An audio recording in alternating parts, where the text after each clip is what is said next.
what, different areas that we can hold discussion on?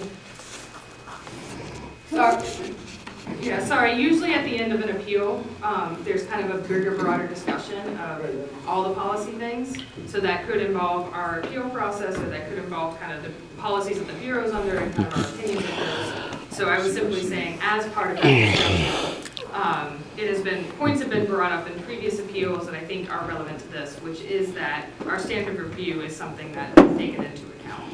So that was my only point. I don't have,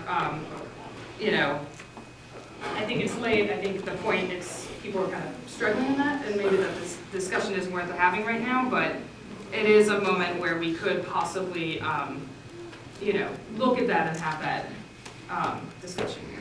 I wouldn't want to belabor the point tonight, Yes. but I do think that the policy review group, which is why we have these subcommittees, and the subcommittees, once they get active and involved, we really should work on it. I mean, that is something that we talk about, but every time we're here, we're facing the same dilemma, and then it's brought back up.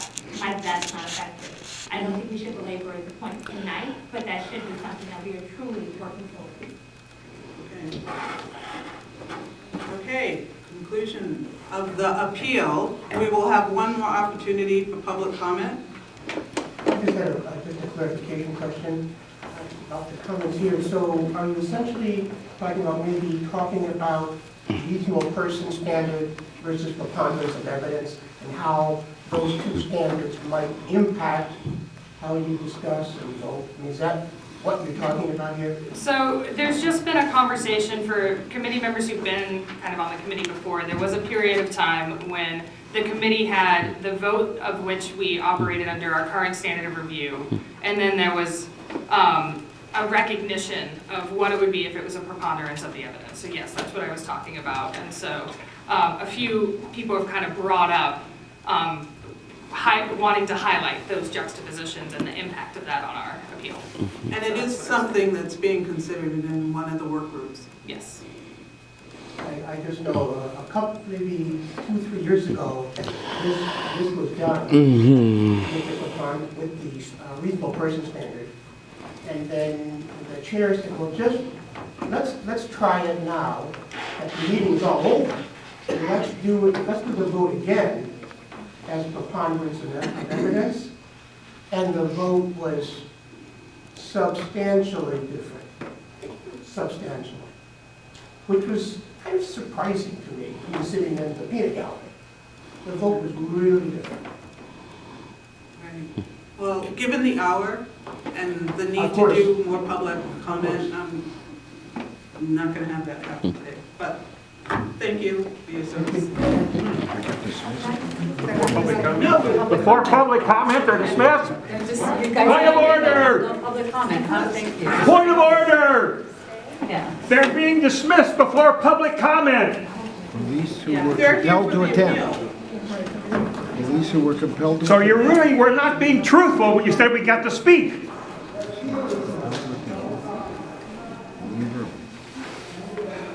They're gross anyways. If they want to leave and they're not interested in the public, they just showed that. That's what we're... Okay, so how many people have public comment?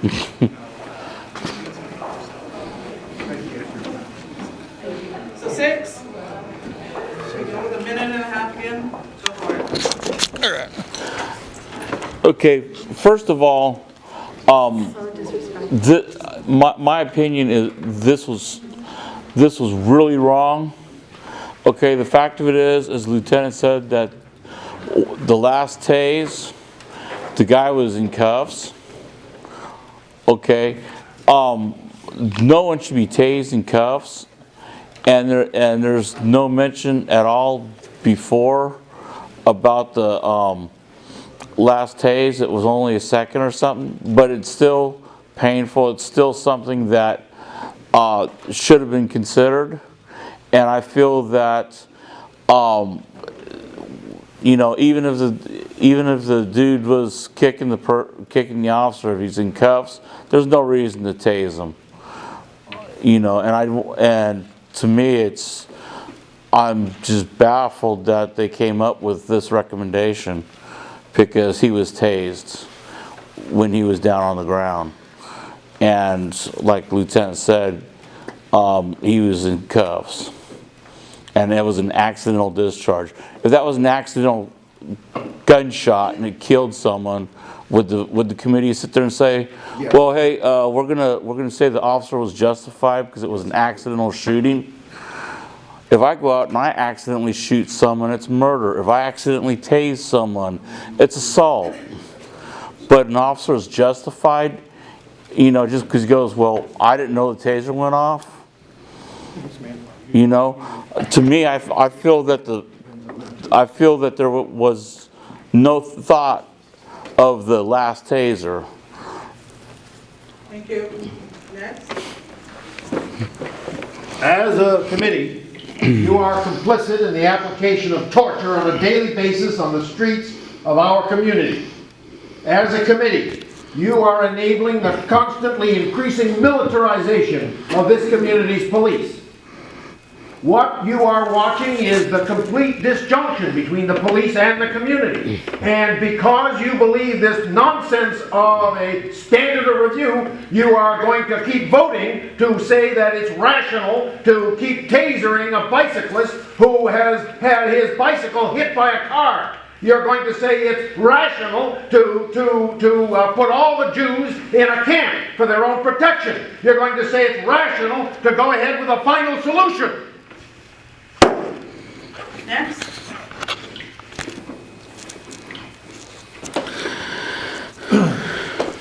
Yeah, I remember early in the game here, you said you wanted the comments to apply just to this specific incident. And now we come to the conclusion, and part of the group has left. So from now on, I won't be confining my comments to that specific incident because of the double dealing of the chair. I wanted to make a public comment generally, and I wanted the police to hear it, okay? But I won't be waiting till the end of the meeting next time. One of the comments I made about torture. We are talking about torture with tasers. I mean, they try to disguise it as disabling. I mean, it's pain. Did you hear the person yelling, ow, ow? I mean, he wasn't doing that for no reason. You're allowing the police to torture. Another thing I thought was missing in this case was, what did this guy do, this person that was being arrested, do that warranted getting him arrested? What did he do that was so serious? I mean, if he even didn't get arrested at all, what's the big deal? Most of what he's being charged with is resisting arrest. All right, so complying with your handcuffing rules as a reasonable person, we're depending on you to kind of make some, all right? One last comment I have to make. We're faced with global warming here right now, okay? I see this bottled water, all plastic and petroleum products. Do your best to stop global warming and get rid of that plastic. Get out Thank of you. this building.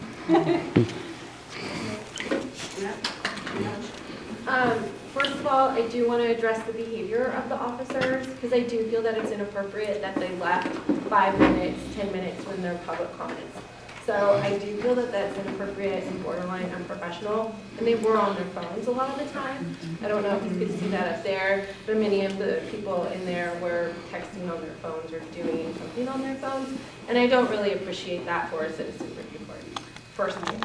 Second point is the accidental deployment of the taser is a big deal. They are issued equipment. They are responsible for using that equipment appropriately, and so it is, I don't necessarily agree with your decision. I don't think that he should have been exonerated because whether the equipment is faulty, the officer was responsible for that. So, thank you.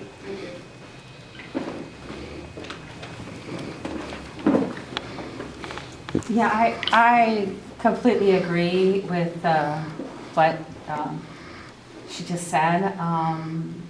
I don't think that exonerating an officer because it was an accident, somebody needs to be held accountable. I mean, I don't think that's going to stop police from saying all the time, oh, it was an accident.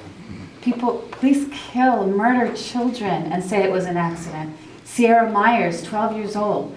It was an accident to kill her. They intentionally shot in the house, but they didn't mean to kill her, and they killed her, and he was exonerated. He was exonerated. Police murder children because we don't hold police accountable for even the smallest of things. They don't have to follow procedures. Even the smallest procedures, they get exonerated. We cannot do that. And then they just leave. It's so disrespectful. They don't bring food anymore because they're mad at the public, which I actually agree with. I don't think that they should be feeding the public to try to make the public feel well. We should see police, we should not even recognize police. They should be neutral. They should not be trying to get people to like them or trying to antagonize people, either one. They have a very difficult time staying neutral. They stay on one side, and that's antagonizing and hostile to the public. And that is just so disrespectful to this man that got tased. They just ran out of here. And their faces were quite smug. It's disrespectful. It's disrespectful to the man that got tased. It's disrespectful for us that are sitting here that want to say something to the police. Thank you. It was really disrespectful. The looks on their faces were atrocious, and they need to be held accountable for that.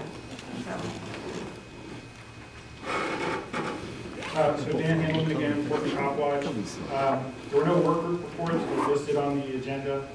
When I interjected my point of order and read from your ordinance, the city attorney and IPR weren't doing it. I was assured at the meeting that we had last Tuesday that if I interjected a point of order, that would be within the scope. And several people who weren't at that meeting shouted me down, and I do not appreciate that.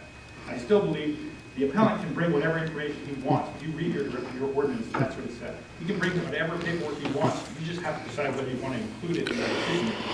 And though you sent this case back once already, you could have asked for an exemption to send it back again to include new information. You should have taken the symbolic vote tonight to make your point about your standard of review. You shouldn't re-traumatize appellants by asking them why they did what they did in a manner that sounds accusatory.